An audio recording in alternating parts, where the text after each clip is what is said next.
மோசே 80 வருஷம் தன் வாழ்க்கையில் அனுபவிக்க கூடாத ஒரு மேன்மையை அனுபவித்துக் கொண்டு இந்த முச்சடி பக்கத்தில் பற்றி எரிகிற முச்சடி பக்கத்திலே வரும் பொழுது வேதம் சொல்லுகிறது, கர்த்தராகிய தேவன் அவனை கண்டார். என்றைக்கு ஒரு மனுஷன் கர்த்தருடைய சமூகத்தில் கிட்டிச் சேர்கிறாரோ அன்றைக்கு இனம் ஜனம் சாதி மதம் பாராமல் அந்த மனுஷனை காண்கிற ஒரே ஒரு தெய்வம் உண்டியானால் அது நீங்களும் நானும் ஆராதிக்கிற நம்முடைய கர்த்தராகிய இயேசு மட்டுமே.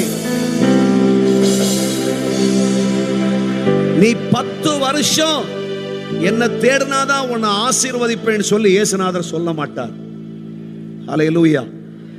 மனம் உடைஞ்சி மனம் நொறுங்கி தேவ சமூகத்தில் ஆண்டவரே கதற ஆரம்பிச்சா, தேவனுடைய பிள்ளையே, உன் அப்பா பேர் என்ன, அம்மா பேர் என்ன, உன் இனம் என்ன, உன் ஜனம் என்ன என்பதெல்லாம் கேள்வி கேட்காம வானத்தின் பலகைகளை திறந்து இடம் கொள்ளாமல் போக மட்டும் ஆசீர்வதிக்கிற ஒரே தெய்வம் நீங்களும் நானும் ஆராதிக்கிற நம்முடைய கர்த்தராகிய இயேசு மாத்திரமே. நம்மை காண்பா. ஹல்லேலூயா. பலர் இந்த உலகத்தில் பல கோடிகளாயிருந்தாலும் தேவனுடைய பிள்ளைகளை பல கோடிகளை நீ கொடுத்தாலும் உன்னை பாராதவர்களாயிருக்கிறார்கள், கேளாதவர்களாயிருக்கிறார்கள். ஏனென்றால் கண்ணிருந்தும் காணாது, வாயிருந்தும் பேசாது, காதிருந்தும் கேளாது. ஆனால் நீங்களும் நானும் ஆராதிக்கிற நம்முடைய கர்த்தர் அப்படி அல்ல. அவர் சர்வ வல்லமை உள்ள தேவன்.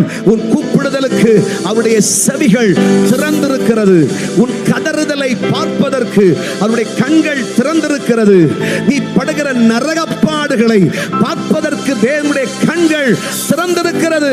அவர் உன்மேல் கவனமாயிருக்கிறார். என் கண்கள் உன்னை கண்டது. நல்லோரையும் தீயோரையும் கவனிக்கிற கர்த்தருடைய கண்கள் இன்றைக்கும் நமக்கு நேராக திருப்பப்பட்டிருக்கிறது. கர்த்தருடைய பிள்ளைகளே, நீ கர்த்தர் அண்டை கிட்டி சேருவாயானால்